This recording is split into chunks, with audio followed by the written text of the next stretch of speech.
미개한 너희가 중국 없이 뭘 할 수 있겠어? 오만한 중국의 목소리가 카자흐스탄 30년의 인내를 조롱했습니다. 값은 깎고 원자재는 쓸어가고 싼 공산품으로 시장을 잠식해 카자흐스탄의 숨통을 조였죠. 그런데 카자흐스탄 초원에서 한 여성이 중국에 맞섭니다. 무기는 자본도 권력도 아니었습니다. 바로 한국어였습니다. 정확히 2년 후 중국 상인들은 발을 뺐고 한국 기업 10곳이 초원으로 들어왔습니다. 도대체 그녀는 한국에서 무엇을 배웠길래 가격을 신뢰로 이겼을까요? 한 할머니의 밭에서 시작된 반격. 중국을 무너뜨린 한 여성의 이야기 지금 공개합니다.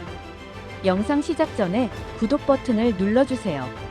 그리고 한국어의 우수성을 전 세계에 알리고 싶으시다면 댓글로 이렇게 남겨주세요.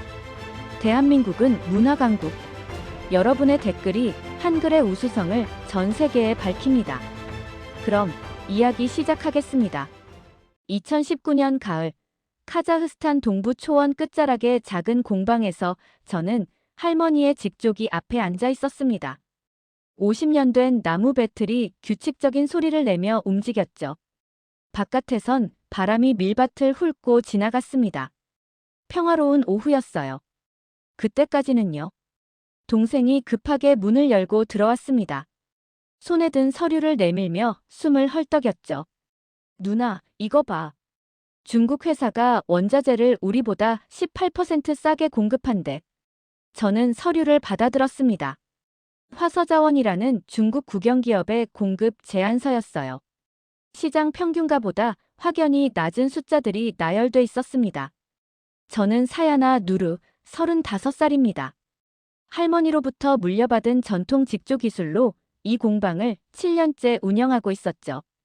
마을에서 약물을 사고 직무를 짜서 인근 도시의 중간 유통상에게 넘기는 단순한 구조였습니다. 그런데 그날 그 18%라는 숫자가 모든 걸 흔들기 시작했어요. 처음 한 달은 괜찮았습니다. 아니, 좋아 보이기까지 했죠. 화서자원은 정말로 약속한 가격에 원자재를 댔습니다. 품질도 나쁘지 않았어요. 마을 사람들은 이제 좀 숨통이 트이겠네라고 말했습니다. 저도 그렇게 믿었어요. 하지만 2달째 들어서자 이상한 조짐이 보이기 시작했습니다. 우리 공방과 거래하던 유통상이 갑자기 연락을 끊었습니다. 15년째 거래하던 곳이었죠. 전화를 걸었더니 담당자가 난처한 목소리로 말했습니다. 사야나 씨, 미안해요. 위에서 화서자원 쪽 물량만 받으라고 해서. 저는 멍하니 수화기를 내려놨습니다. 유통망까지 장악당한 거였어요. 3달째 공방 문을 닫았습니다. 제 공방만이 아니었어요. 바로 옆마을의 양모 가공장, 서쪽 초원의 염색 공장, 남쪽 도시의 소규모 직물 업체들이 줄줄이 무너졌습니다. 화서자원은 가격을 내리고 유통을 장악하고 결국 우리 같은 토착 생산자들을 시장 밖으로 밀어냈습니다. 덤핑이라는 단어를 그때 처음 알았어요. 저는 공방 문 앞에 서서 할머니의 직조기를 바라봤습니다. 먼지가 앉은 실타래들, 멈춰버린 배틀, 창고에 쌓인 미완성 직물들. 할머니는 이 직조기로 3자녀를 키웠고 저는 이 배틀 앞에서 자랐습니다. 50년의 시간이 3개월 만에 무너진 거였죠. 수치스러웠습니다. 화가 나기보단 무력했어요. 마을 사람들은 하나둘 떠나기 시작했습니다. 젊은 사람들은 알마티로, 아스타나로 향했죠. 남은 건 노인들과 버려진 밭뿐이었습니다. 저는 매일 밤 공방 창문 너머 초원을 바라봤습니다. 달빛 아래 펼쳐진 밀밭이 바람에 일렁였어요. 아름다웠지만 공허했습니다. 어느 날 저녁 할머니 집을 찾아갔습니다. 82살의 할머니는 여전히 작은 텃밭을 가꾸고 계셨죠. 저는 마루에 앉아 말했습니다. 할머니, 우리 왜 이렇게 당하기만 해야 해요? 할머니는 한참을 침묵하시다가 천천히 입을 여셨습니다. 사야나, 넘어지는 건 누구나 한다. 문제는 어떻게 일어서느냐지. 그날 밤 저는 결심했습니다. 이 땅에서 당하기만 할 순 없다고요. 하지만 방법을 몰랐습니다. 자본도, 인맥도, 언어도 없었으니까요. 중국 기업과 정면으로 가격 경쟁을 할 수도 없었죠. 그저 한 가지만 분명했습니다. 스스로 일어선 나라의 방식을 배워야 한다는 것이요. 저는 컴퓨터 앞에 앉아 검색을 시작했습니다. 전쟁 후 일어선 나라, 덤핑 이긴 나라, 작은 나라 생존법. 수십 개의 검색 결과가 떴습니다. 그중 한국이라는 나라가 자꾸 눈에 들어왔어요. 전쟁의 폐허에서 반도체를 만들고 빈곤에서 자동차를 수출하고 원조를 받던 나라가 원조를 주는 나라가 된 이야기들. 저는 한국어 학습 사이트를 클릭했습니다. 화면에 낯선 글자들이 나타났죠.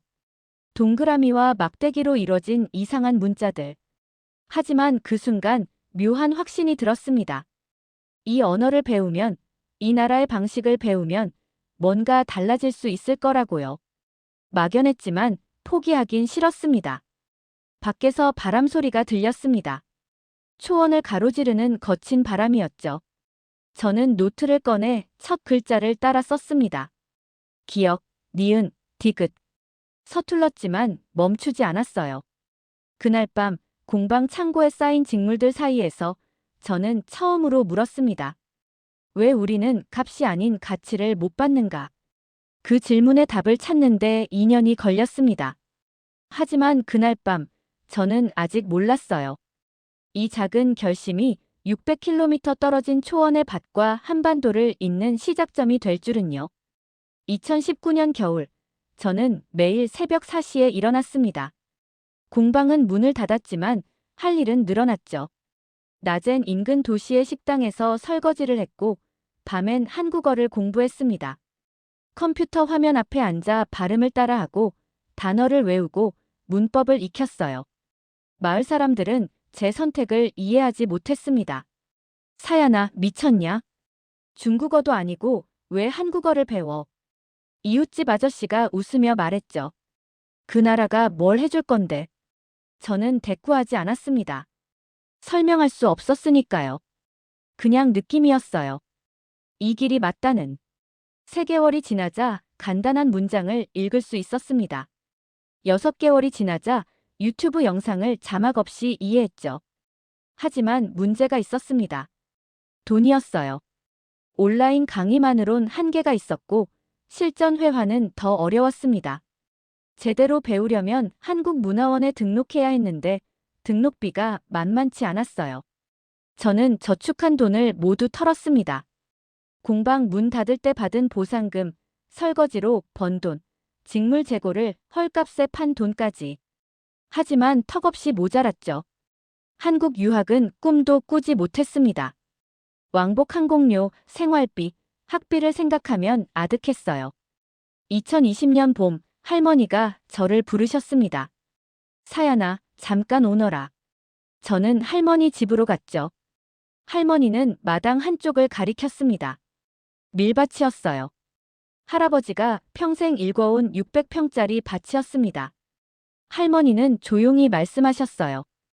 이 밭을 팔겠다. 저는 깜짝 놀랐습니다. 할머니, 무슨 소리예요? 그 밭은 우리 가문의 밭이잖아요. 할머니는 고개를 저으셨죠. 땅은 과거다, 사야나. 너는 미래다. 그 말에 저는 아무 말도 할 수 없었습니다. 할머니는 계속 말씀하셨어요. 이 땅에 묶여 있으면 우리는 계속 당한다. 내가 나가서 배워야 한다. 한 달 뒤, 밭이 팔렸습니다. 할아버지가 40년간 가꾼 밭, 할머니가 매년 밀을 수확하던 밭이 낯선 사람 손에 넘어갔죠. 할머니는 그 돈을 제 손에 쥐어주셨습니다. 가거라. 그리고 우리가 왜 값을 못 받는지 배워와라. 저는 할머니 앞에서 눈물을 참지 못했습니다. 82살 할머니가 평생의 땅을 팔아 손녀의 유학비를 마련한 거였어요. 2020년 가을, 저는 서울행 비행기에 올랐습니다.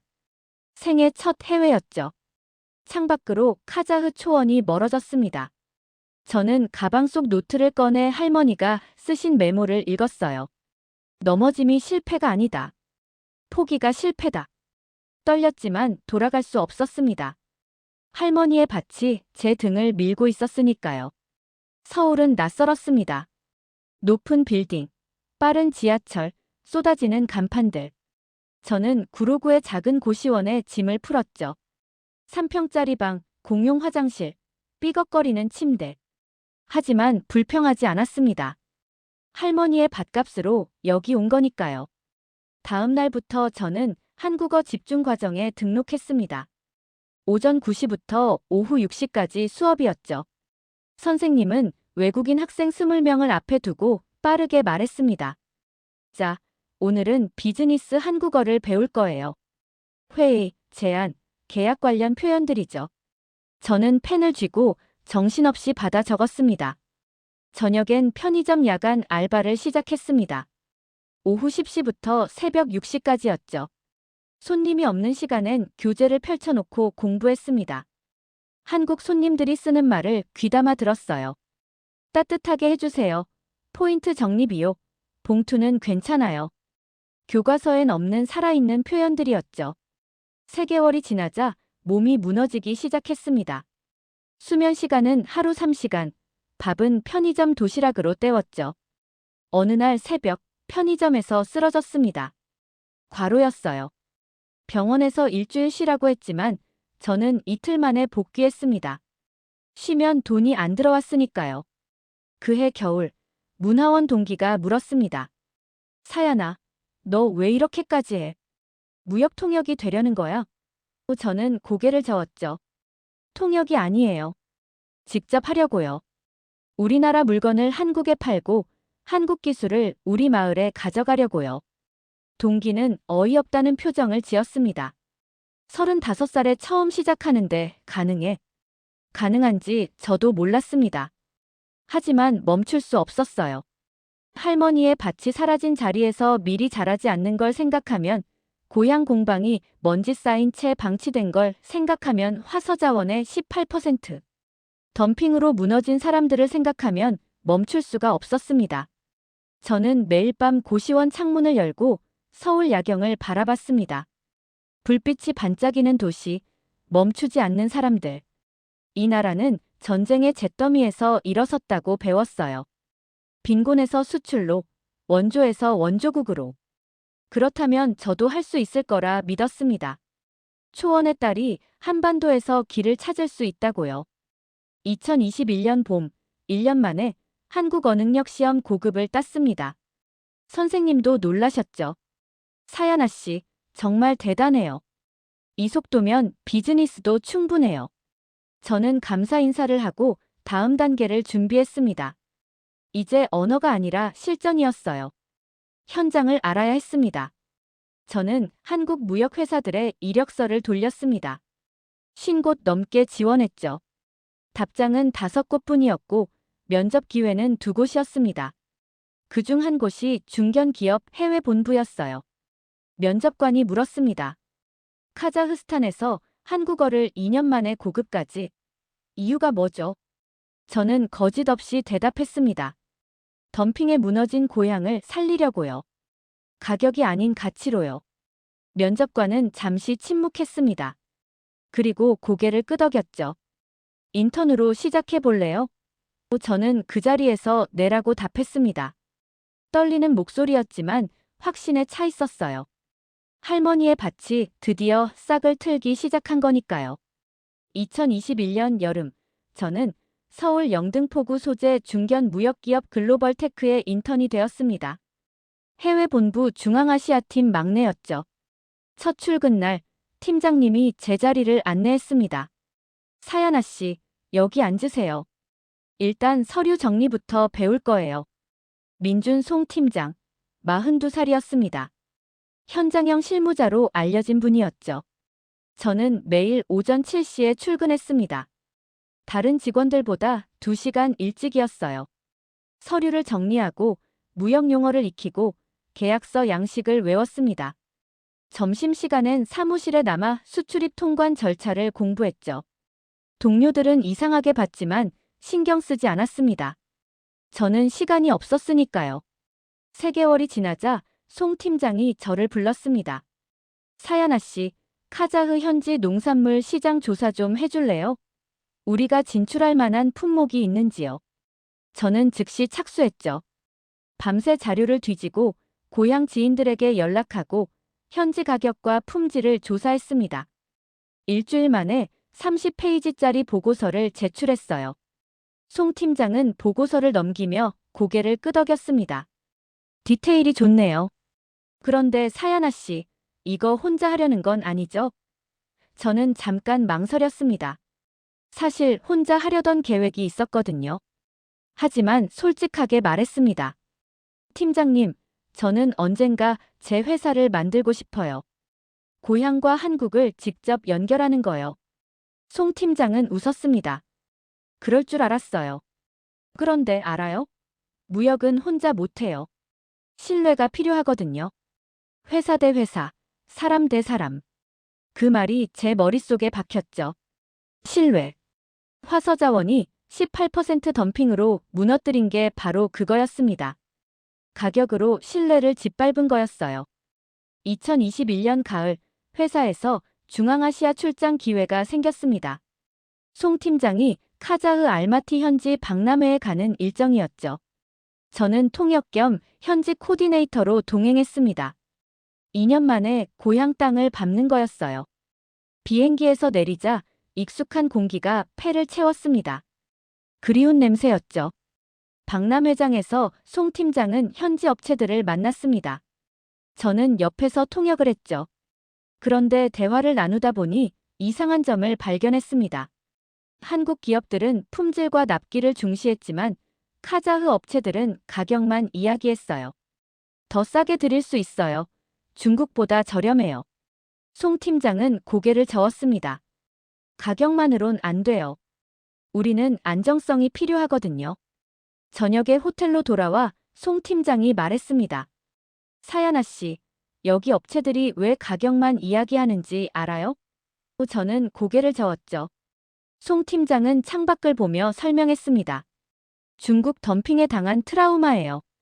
싸게 팔아야 살아남는다고 배운 거죠. 하지만 그건 자멸이에요. 결국 바닥까지 가격이 내려가면 아무도 못 살아요. 그 말을 듣는 순간 무언가 번쩍였습니다. 가격 경쟁을 해서는 절대 이길 수 없다는 걸 깨달았어요. 중국 국영기업의 자본력을 당해낼 수 없었죠. 그렇다면 다른 길이 필요했습니다. 가격이 아닌 다른 무기가요. 주말에 저는 고향 마을을 찾아갔습니다. 공방은 여전히 문이 닫혀 있었어요. 할머니 집에 들렀습니다. 할머니는 여위셨지만 눈빛은 여전히 또렷했죠. 많이 배웠니? 저는 고개를 끄덕였습니다.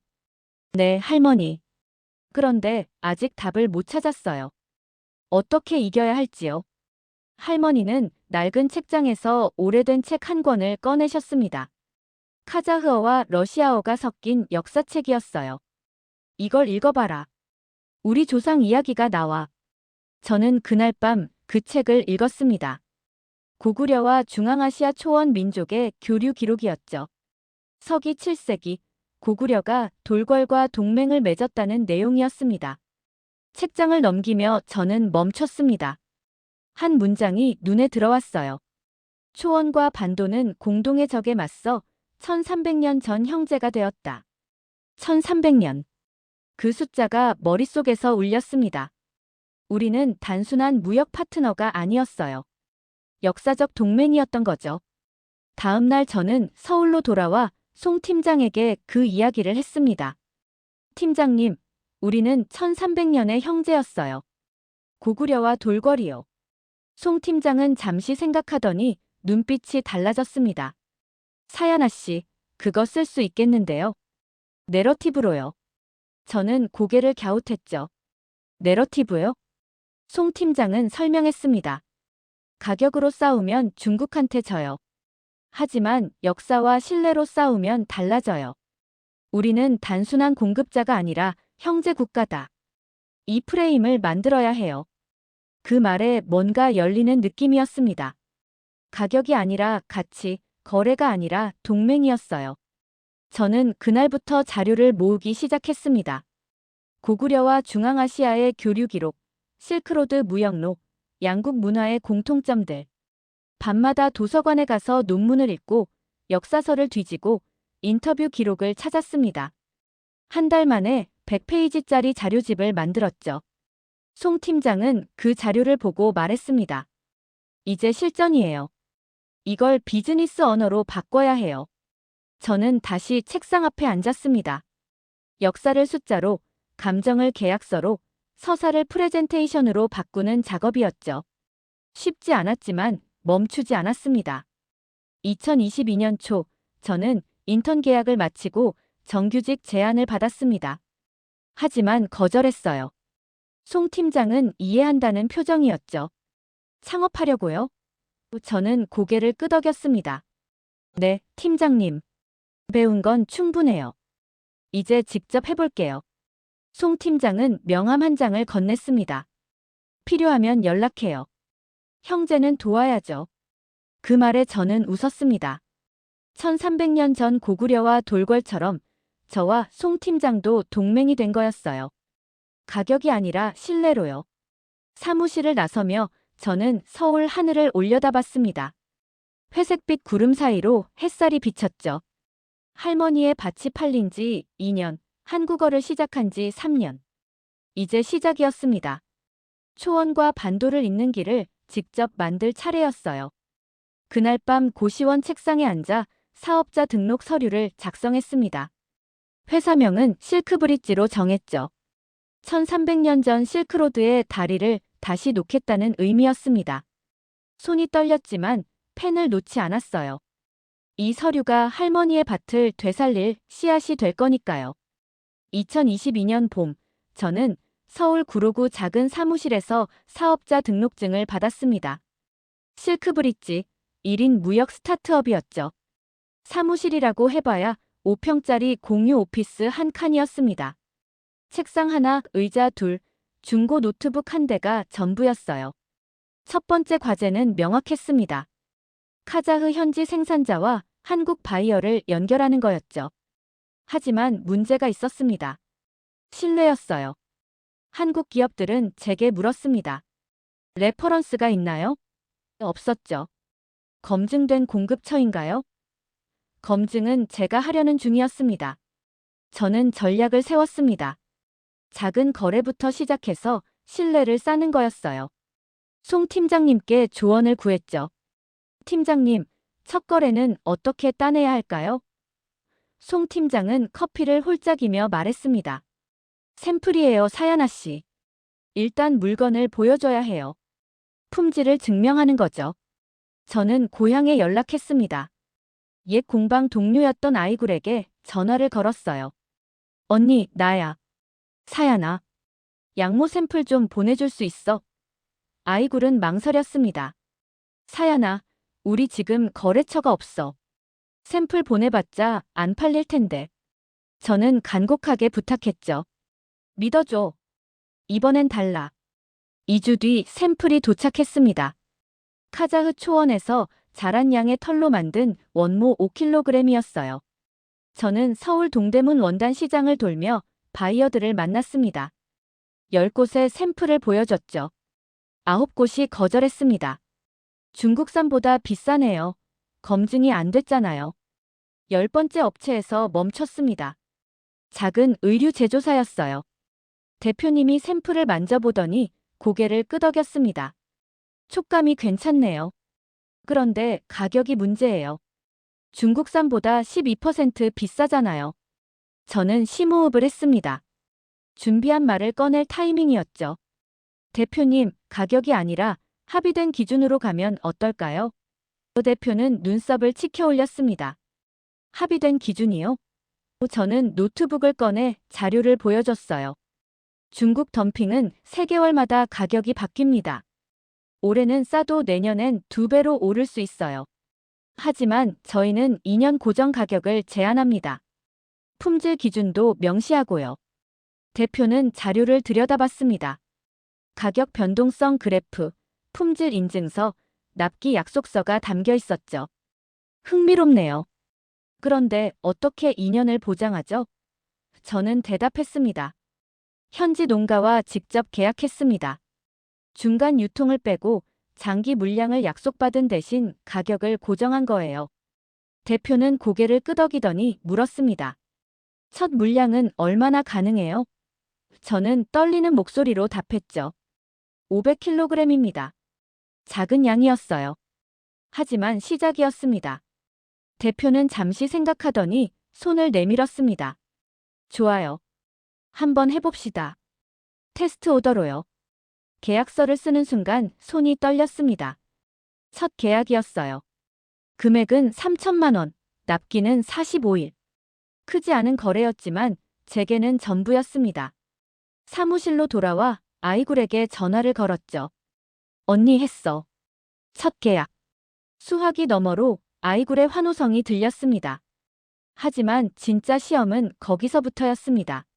납기를 맞춰야 했고, 품질을 지켜야 했고, 통관을 처리해야 했어요. 저는 매일 고향과 서울을 화상으로 연결했습니다. 포장은 어떻게 돼가요? 품질 검수는 끝났어요? 운송은 언제 출발해요? 잠은 하루 4시간이었죠. 40일째 되던 날, 물건이 인천항에 도착했습니다. 저는 직접 통관 서류를 들고 세관으로 달려갔어요. 검사관이 샘플을 확인하더니 통과 도장을 찍었습니다. 그 순간 다리에 힘이 풀렸죠. 해냈다는 안도감이었습니다. 바이어에게 물건을 인도하고 대금을 받았습니다. 3천만 원에서 비용을 빼면 순이익은 300만 원이었어요. 큰 돈이 아니었습니다. 하지만 의미는 컸죠. 레퍼런스 하나가 생긴 거였으니까요. 저는 그 계약서 사본을 액자에 넣어 사무실 벽에 걸었습니다. 송 팀장에게 사진을 보냈죠. 첫 계약 성공했습니다. 답장이 왔습니다. 축하해요, 사연아 씨. 이제 두 번째, 세 번째가 중요해요. 맞는 말이었습니다. 한 번은 운일 수 있지만 세 번은 실력이었으니까요. 저는 첫 바이어를 찾아가 물었습니다. 대표님, 품질은 어땠나요? 대표는 만족스러운 표이였습니다. 좋았어요. 납기도 정확했고. 다음 물량도 부탁할게요. 이번엔 1톤으로요. 두 번째 계약이었죠. 금액은 1억 원으로 뛰었습니다. 세 번째 계약은 다른 경로로 왔습니다. 첫 바이어가 동료 업체에 저를 소개한 거였어요. 이 친구 믿을만해요. 가격도 안정적이고. 입소문이 나기 시작했습니다. 네 번째, 다섯 번째 계약이 이어졌죠. 2022년 여름까지 레퍼런스 5건을 확보했습니다. 그해 가을, 저는 고향을 방문했습니다. 할머니께 계약서를 보여드렸어요. 할머니, 5건 했어요. 밭값은 다 갚았고 이제 수익도 생겼어요. 할머니는 계약서를 쓰다듬으며 눈물을 글썽이셨습니다. 잘했다, 사연아. 내 할아버지가 보면 자랑스러워 하실 거다. 하지만 마을 분위기는 여전히 어두웠습니다. 화서자원의 덤핑은 계속됐고 많은 농가가 문을 닫았어요. 어느 날 마을 이장님이 저를 찾아왔습니다. 사연아, 우리도 내 거래처에 물건 팔 수 있을까? 저는 고개를 끄덕였죠. 당연하죠. 품질만 지켜주시면 돼요. 저는 마을 농가 10곳과 직접 계약을 맺었습니다. 품질 기준, 납기 일정, 가격 조건을 명확히 했죠. 가격은 2년간 고정입니다. 대신 품질 검사를 매번 통과해야 해요. 합의된 기준이에요. 농가 대표들은 고개를 끄덕였습니다.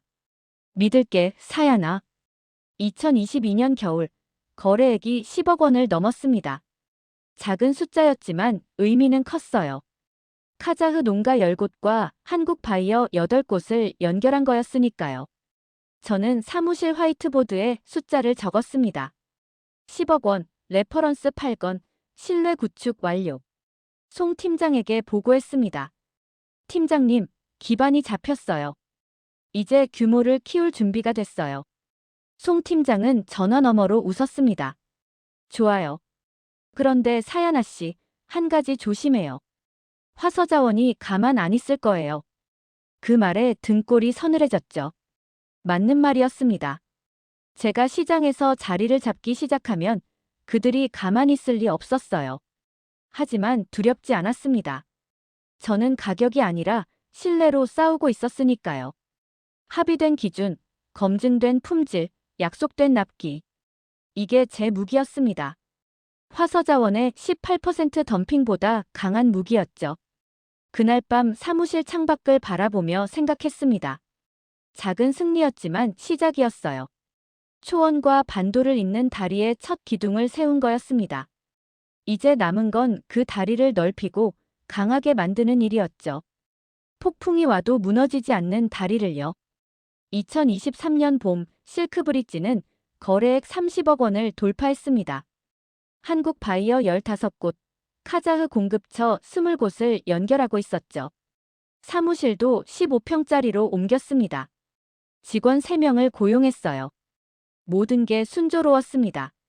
그때까지는요. 3월 어느 날 첫 번째 바이어에게서 급한 전화가 왔습니다. 사야나 씨, 큰일 났어요. 화서자원이 우리한테 접근했어요. 심장이 철렁 내려앉았죠. 무슨 내용인가요? 바이어는 떨리는 목소리로 말했습니다. 기존 가격에서 18% 할인해준대요. 조건은 당신네 거래를 끊는 거래요.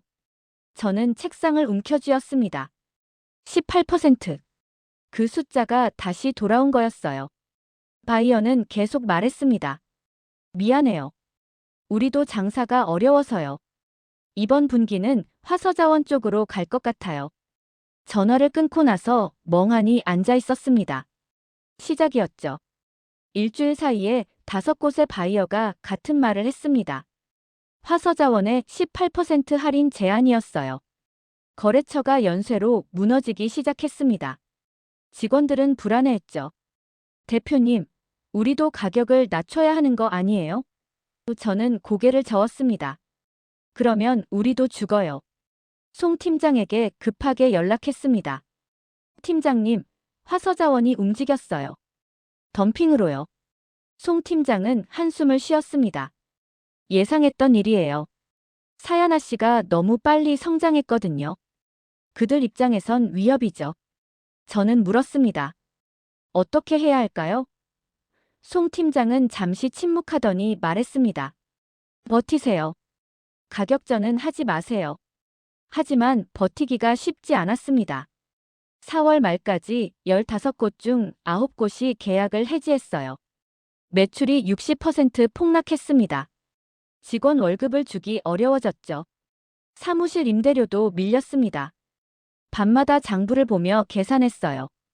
이대로 가면 3개월 안에 폐업이었습니다.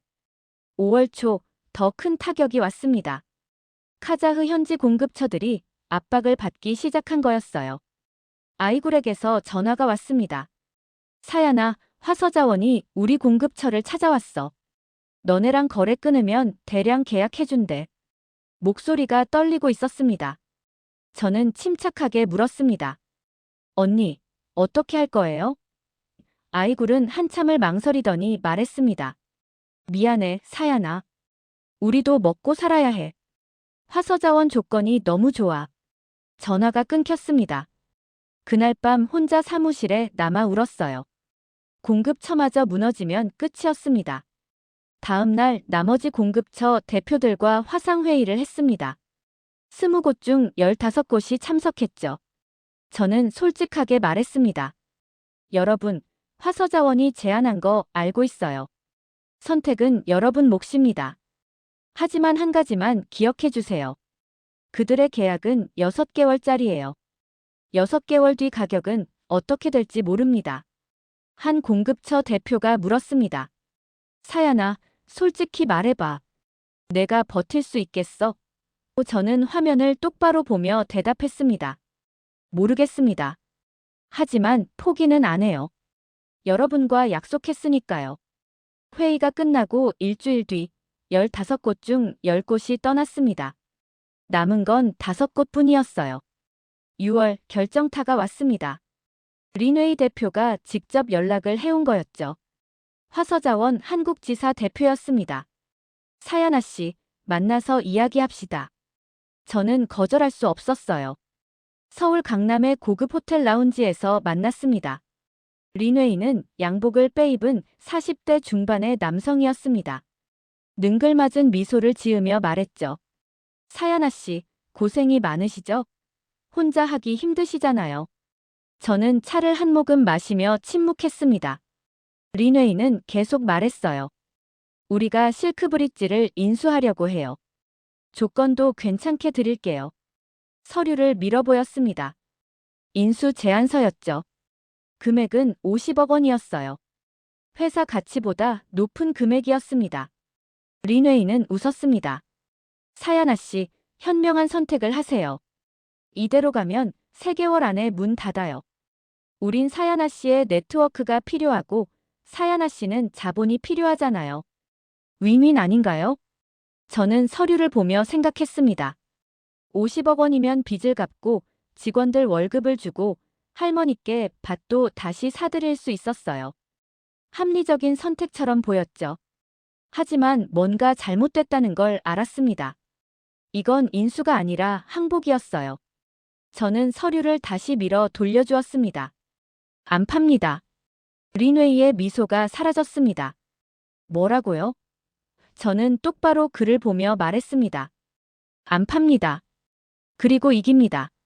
린웨이는 비웃었죠. 무슨 수로요? 거래처도 없고 공급처도 무너지고 있잖아요. 저는 자리에서 일어났습니다. 지켜보세요. 가격으로 이기는 게 아니라 신뢰로 이기는 걸 보여드릴게요. 호텔을 나오며 다리가 후들거렸습니다. 허세였어요. 실제로 방법은 없었으니까요. 하지만 말은 해버렸습니다. 이제 증명해야 했죠. 사무실로 돌아와 직원들을 불렀습니다. 다들 들어요. 우리 망할 것 같죠? 맞아요. 이대로 가면 망해요. 직원들은 어두운 표정이었습니다. 저는 화이트보드에 숫자를 적었어요. 거래처 6곳, 공급처 5곳, 운영 자금 2개월치. 이게 우리 전부예요. 한 직원이 물었습니다. 대표님, 그럼 어떻게 해요? 저는 화이트보드에 다른 단어를 적었습니다. 전략 변경. 가격전은 버려요. 대신 다른 무기를 씁니다. 직원들은 고개를 갸웃했죠. 저는 설명했습니다. 1300년 형제 동맹. 이걸 실제 비즈니스 모델로 만들 거예요. 그날 밤 혼자 남아 자료를 정리했습니다. 고구려와 초원의 역사, 양국 문화 교류, 기술 이전 가능성, 인재 양성 프로그램. 모든 걸 하나의 패키지로 엮었어요. 단순한 원자재 거래가 아니라 장기 동맹 체계였습니다. 새벽 3시, 송 팀장에게 메시지를 보냈습니다. 팀장님, 배수에 진 치려고 해요. 도와주실 수 있으세요? 답장은 10분 뒤에 왔습니다. 사무실로 가세요. 지금 갑니다. 30분 뒤 송 팀장이 도착했어요. 제 자료를 보더니 고개를 끄덕였습니다. 사야나 씨, 이거 제대로 하려면 큰 무대가 필요해요. 저는 물었습니다. 무대요? 송 팀장은 달력을 펼쳤습니다. 7월에 서울에서 한국-중앙아시아 경제포럼이 열려요. 정부 관계자, 대기업, 중견기업들이 다 모이죠. 거기서 이 동맹 모델을 발표하는 거예요. 저는 숨이 막혔습니다. 저 같은 소규모 업체가 그런 무대에 설 수 있을까요? 송 팀장은 웃었습니다. 제가 추천할게요. 대신 완벽하게 준비해야 해요. 한 번의 기회니까요. 그 말에 각오가 섰습니다. 마지막 카드였어요. 여기서 실패하면 정말 끝이었습니다. 다음 날부터 준비에 들어갔습니다. 프레젠테이션 자료, 사업 계획서, 재무 시뮬레이션, 리스크 분석. 잠은 하루 2시간이었죠. 직원들도 함께 밤을 샜습니다. 사무실엔 커피 냄새와 긴장감이 가득했어요. 6월 말 자료가 완성됐습니다. 100페이지짜리 제안서였죠. 제목은 형제는 배신하지 않는다. 1300년 동맹의 재개통이었습니다. 송 팀장에게 보여드렸어요. 팀장은 한 페이지 한 페이지 넘기며 고개를 끄덕였습니다. 됐어요. 이거면 충분해요. 포럼까지 2주가 남았습니다. 저는 매일 거울 앞에서 발표 연습을 했어요. 떨리는 목소리를 잡고 시선을 고정하고 핵심 메시지를 반복했습니다. 형제는 배신하지 않는다. 이 한 문장이 모든 걸 바꿀 거였습니다. 밤마다 할머니 사진을 보며 다짐했습니다. 할머니가 팔았던 밭, 그 밭이 만든 기회, 그 기회로 세운 회사. 절대 무너뜨릴 수 없었어요. 린웨이에게 한 말을 지켜야 했습니다. 안 팝니다. 그리고 이깁니다. 포럼 전날 밤 잠이 오지 않았습니다. 창밖으로 서울 야경이 펼쳐져 있었죠. 3년 전 이 도시에 처음 왔을 때가 떠올랐습니다. 아무것도 몰랐던 35살 여자, 한국어 교재 한 권 들고 온 초원의 딸. 그 딸이 이제 수백 명 앞에서 동맹을 제안하려 하고 있었어요. 두려웠지만 물러설 곳은 없었습니다. 이게 마지막 기회였으니까요. 2023년 7월 15일 서울 코엑스 컨퍼런스 홀이었습니다. 한국-중앙아시아 경제포럼 개막일이었죠. 저는 대기실에서 발표 순서를 기다렸습니다. 손에 땀이 가득 찼어요. 무대 너머로 300명이 넘는 청중이 보였습니다. 대기업 임원들, 정부 관계자들, 언론사 기자들이 앉아 있었죠.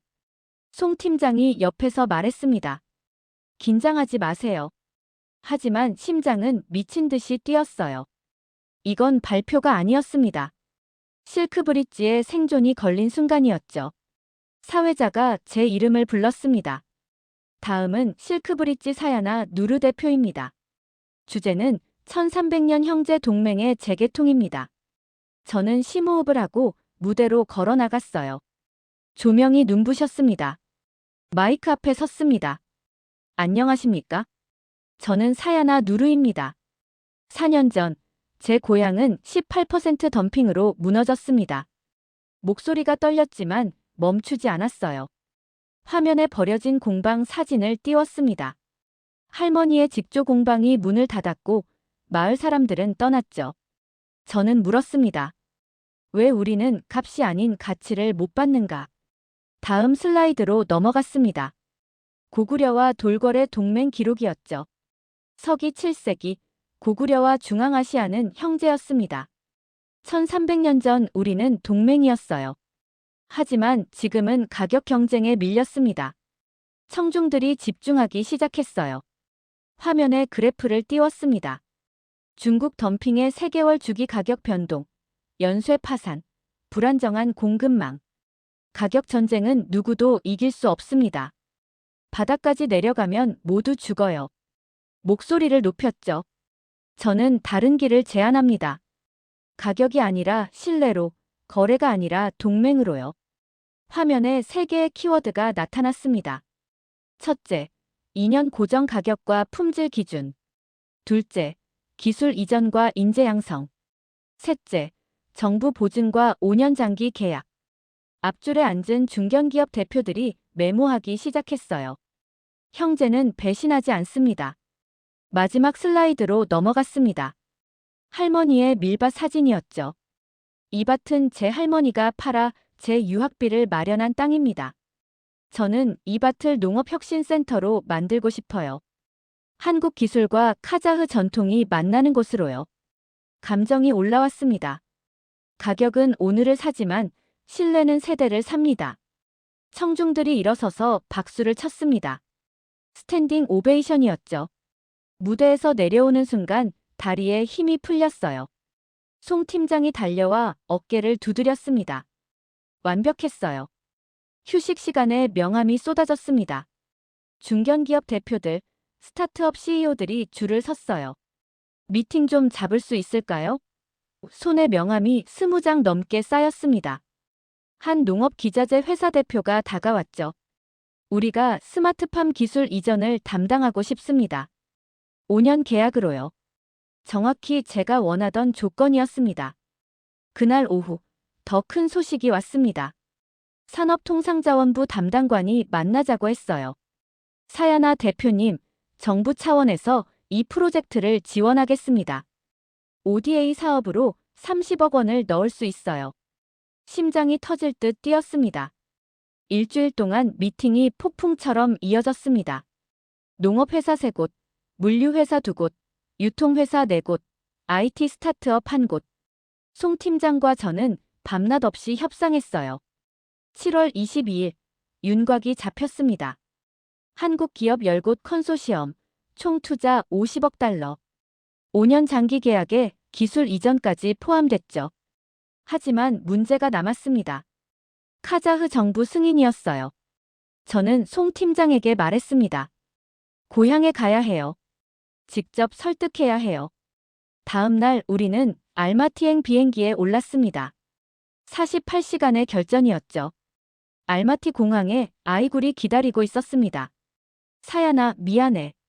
저는 손을 저었어요. 괜찮아. 다시 시작하면 돼. 우리는 곧바로 상공회의소로 향했습니다. 공급처 대표 30명이 모여 있었죠. 저는 계약서 초안을 펼쳤습니다. 여러분, 한국 기업 10곳이 우리와 50억 달러 규모 동맹을 맺으려 합니다. 회의실이 술렁였어요. 50억 달러. 정말이야?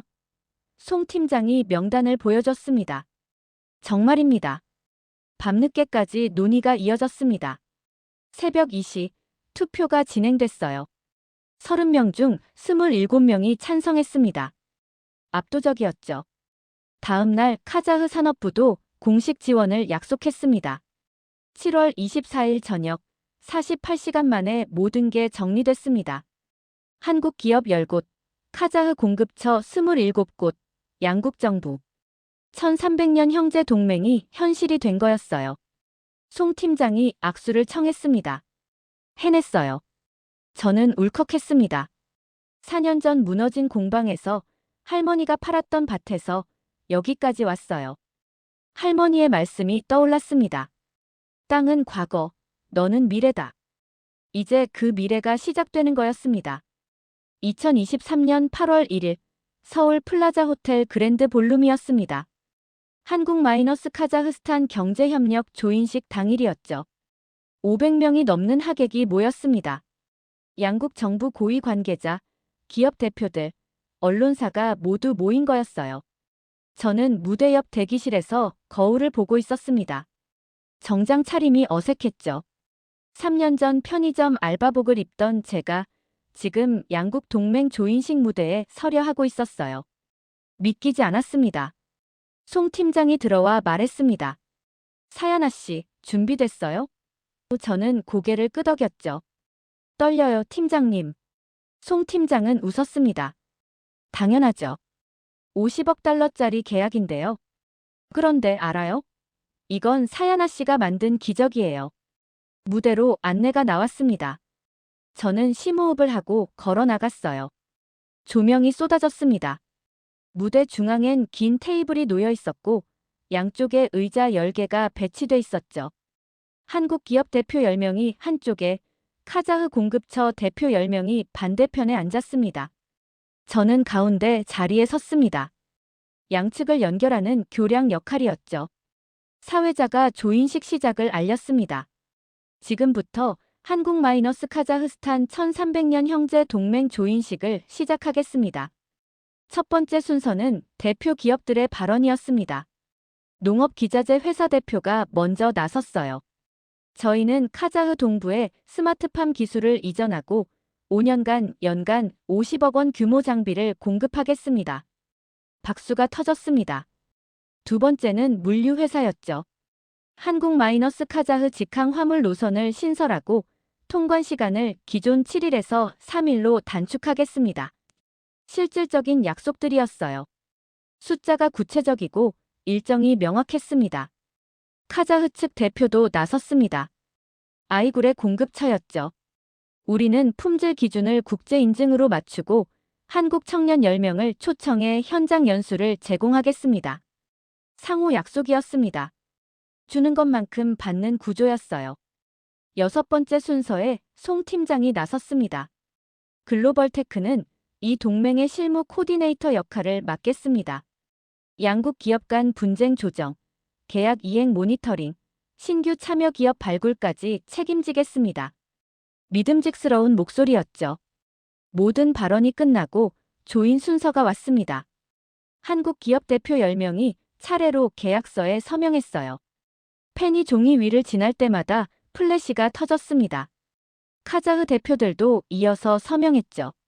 20개의 서명이 모두 모였을 때 사회자가 저를 불렀습니다. 이제 실크브릿지 사야나 누르 대표의 최종 서명입니다. 저는 천천히 테이블로 걸어갔어요. 손이 떨렸습니다. 펜을 들었죠. 제 이름을 쓰는 순간 4년의 시간이 스쳐 지나갔습니다. 무너진 공방, 할머니의 밭, 한국어 교재, 편의점 야간 알바, 첫 계약, 덤핑 위기, 그리고 지금 서명을 마쳤습니다. 객석에서 우레와 같은 박수가 쏟아졌어요. 저는 고개를 들어 청중을 바라봤습니다. 할머니가 보였어요. 82살 할머니가 휠체어에 앉아 계셨습니다. 제가 비행기 표를 보내드린 거였죠. 할머니는 눈물을 닦고 계셨습니다. 사회자가 마지막 발언 기회를 줬습니다. 사야나 대표님, 한 말씀 부탁드립니다. 저는 마이크 앞에 섰어요. 목소리가 떨렸지만 또렷했습니다. 이 계약은 단순한 무역 계약이 아닙니다. 1300년의 재개통입니다. 청중이 조용해졌습니다. 4년 전 18% 덤핑이 제 고향을 무너뜨렸을 때 저는 무력했습니다. 가격으로는 이길 수 없다는 걸 알았어요. 그래서 다른 길을 찾았습니다. 신뢰의 길을요. 할머니 쪽을 바라봤죠. 제 할머니는 평생 가꾼 밭을 팔아 제게 기회를 주셨습니다. 땅은 과거, 너는 미래라고 하시며요. 감정이 북받쳤습니다. 오늘 이 계약으로 그 밭이 다시 살아납니다. 농업혁신센터로요. 한국 기술과 카자흐 전통이 만나는 곳으로요. 객석에서 탄성이 나왔어요. 형제는 배신하지 않습니다. 가격은 변해도 약속은 변하지 않습니다. 오늘 우리는 값이 아니라 가치로, 거래가 아니라 동맹으로 다시 만났습니다. 마지막 문장을 말했습니다. 이 계약은 1300년의 재개통입니다. 고구려와 돌궐이 그랬듯 한국과 카자흐스탄이 다시 형제가 되는 순간입니다. 객석이 일어섰습니다. 스탠딩 오베이션이 다시 터졌어요. 무대에서 내려오자 할머니가 휠체어를 밀고 오셨습니다. 저는 달려가 할머니를 안았죠. 할머니, 해냈어요. 밭을 다시 샀어요. 아니, 더 크게 만들었어요. 할머니는 제 등을 두드리며 말씀하셨습니다. 잘했다, 사야나. 내가 자랑스럽다. 조인식이 끝나고 리셉션이 시작됐습니다. 한국 기업 대표들이 다가와 악수를 청했어요. 사야나 대표님, 이제 시작이죠. 함께 잘해봅시다. 카자흐 대표들도 포옹을 했습니다. 고마워, 사야나. 내가 길을 열어줬어. 송 팀장이 샴페인 잔을 건넸습니다. 축배를 들어요, 사야나 씨. 저는 잔을 들었죠. 팀장님 없었으면 불가능했어요. 송 팀장은 웃었습니다. 아니에요. 사야나 씨가 믿음을 만든 거예요. 저는 그냥 다리를 놓았을 뿐이죠. 리셉션 중간 예상치 못한 사람이 나타났습니다. 린웨이였어요. 화서자원 한국지사 대표였습니다. 그는 어색한 표정으로 다가왔죠. 사야나 대표님, 축하합니다. 저는 차갑게 대답하지 않았습니다. 감사합니다. 린웨이는 잠시 망설이더니 말했습니다. 제가 틀렸어요. 가격으로는 이길 수 없다는 걸 이제 알겠습니다. 그는 명함을 내밀었죠. 다음엔 다른 방식으로 경쟁하겠습니다. 저는 명함을 받았습니다. 승자의 여유였어요. 밤 10시 리셉션이 끝났습니다. 저는 송 팀장, 직원들과 함께 사무실로 돌아왔어요. 작은 사무실이었지만 이제 의미가 달랐습니다. 50억 달러 동맹의 본부였죠. 화이트보드에 새로운 숫자를 적었습니다. 한국 10개사, 카자흐 27개 농가, 5년 계약, 50억 달러. 직원 한 명이 물었습니다. 대표님, 이제 뭐해요? 저는 웃었습니다. 이제 진짜 시작이죠. 계약을 지키는 게 남았어요. 맞는 말이었습니다. 서명은 시작일 뿐이었어요. 이제 5년 동안 이 약속을 지켜야 했습니다. 그날 밤 고시원으로 돌아왔습니다. 아직 사무실에서 자는 대신 여기 있기로 했어요. 초심을 잊지 않기 위해서였죠. 침대에 누워 천장을 바라봤습니다. 3년 전 이 방에서 한국어를 공부하던 게 떠올랐어요. 기억, 니은, 디귿을 따라 쓰던 그날 밤. 핸드폰이 울렸습니다. 고향에서 온 메시지였어요. 마을 이장님이었습니다. 사연아, 마을 사람들이 다 모여서 축하 잔치를 했다. 너 덕분에 다들 희망을 얻었어. 고맙다. 눈물이 났습니다. 이게 제가 원했던 거였어요. 고향 사람들에게 희망을 돌려주는 것. 창밖으로 서울 야경이 보였습니다. 불빛이 반짝이는 도시, 멈추지 않는 사람들. 저는 이제 이 도시의 일부였어요. 동시에 초원의 딸이기도 했죠. 두 땅을 잇는 다리. 그게 제 정체성이었습니다. 잠들기 전 할머니께 전화를 걸었습니다. 할머니, 호텔은 괜찮으세요? 할머니는 웃으셨어요. 괜찮다. 그런데 사야나, 내일 내 공방 자리 좀 보여줄 수 있겠니? 저는 대답했습니다. 당연하죠. 그런데 할머니, 이제 공방이 아니에요. 혁신센터예요. 할머니는 한참을 웃으셨습니다. 그래, 혁신센터. 좋은 이름이다. 전화를 끊고 나서 생각했습니다. 내일부터 진짜 일이 시작되는 거라고요. 50억 달러는 숫자였습니다. 이제 그 숫자를 현실로 만들어야 했어요. 밭에, 공장에, 사람들의 삶에요. 하지만 두렵지 않았습니다. 4년 동안 더 어려운 길을 걸어왔으니까요. 18% 덤핑도, 연쇄 계약 해지도, 폐업 위기도 이겨냈습니다. 이제 남은 건 약속을 지키는 일이었죠. 형제는 배신하지 않는다는 그 약속을요. 2024년 봄, 카자흐스탄 동부 고향 마을이었습니다. 1년 만에 돌아온 거였어요. 할머니가 팔았던 600평 밭자리에 건물이 서 있었습니다. 아이다 할머니 스마트팜 혁신센터. 햇빛의 간판이 반짝였죠. 할머니가 제 옆에서 지팡이를 짚고 계셨습니다. 사연아, 이게 내 밭이었구나. 목소리가 떨렸어요. 저는 할머니 손을 꼭 잡았습니다. 네, 할머니. 할머니 밭이 이제 100명을 가르치는 곳이 됐어요. 센터 안으로 들어갔습니다. 1층 실습장엔 최신 스마트팜 설비가 가득했어요. 카자흐 청년 30명이 실습복을 입고 교육받고 있었죠. 한 청년이 저를 알아봤습니다. 사야나 선배님, 3개월 뒤 한국 연수 가요. 5년 전 함께 일하던 톨레겐이었어요. 2층 교육센터로 올라갔습니다. 한국 강사가 강의하고 있었죠. 토마토 수경 재배는 물 사용량을 70% 줄입니다. 생산량은 3배 늘고요. 학생들이 열심히 메모했습니다. 제가 고용한 통역사가 카자흐어로 번역했어요. R&D 연구실에선 초원 기후용 작물 품종 개발이 진행 중이었습니다. 센터장이 설명했죠. 내년부터 마을 농가 20곳에 시범 적용합니다. 생산성 30% 향상 목표예요. 계획이 현실이 되고 있었습니다. 오후, 마을 공동체 센터에서 간담회가 열렸습니다. 공급처 대표 27명이 모였어요. 저는 보고서를 펼쳤습니다. 지난 1년 거래액 200억 원, 참여 농가 평균 소득 45% 증가했습니다.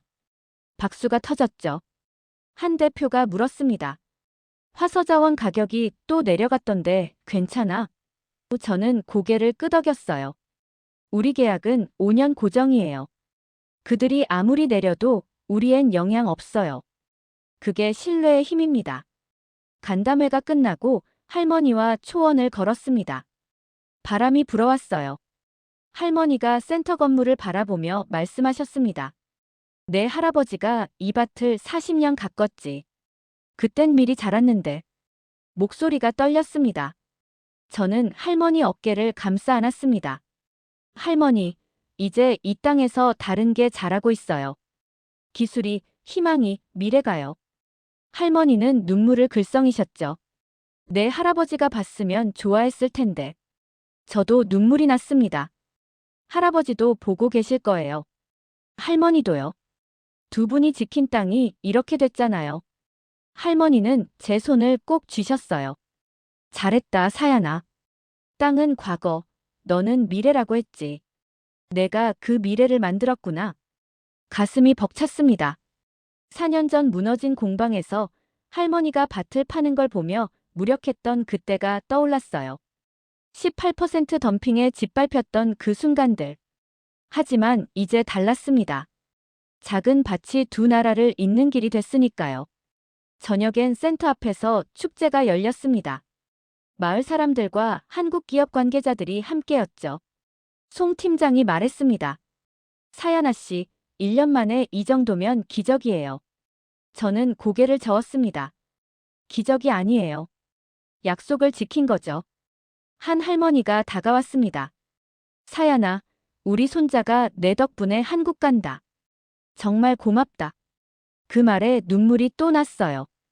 한 명 한 명의 삶이 바뀌고 있었습니다. 이게 제가 원했던 거였어요. 다음 날 첫 졸업식이 열렸습니다. 3개월 과정을 마친 30명이 수료증을 받았어요. 그중 10명은 다음 주 한국행이었죠. 졸업생 대표가 답사했습니다. 사야나 선배님이 만든 길을 따라갑니다. 넘어지지 않겠습니다. 포기하지 않겠습니다. 그 순간 할머니가 무대 앞으로 걸어 나오셨습니다. 지팡이를 짚고 천천히요. 졸업생들이 숙연해졌어요. 할머니는 떨리는 목소리로 말씀하셨습니다. 얘들아, 이 땅은 40년 동안 밀을 키웠다. 이제 너희를 키운다. 잘 배우고 돌아와라. 졸업생들이 일어서서 박수를 쳤습니다. 할머니가 저를 보며 미소 지으셨어요.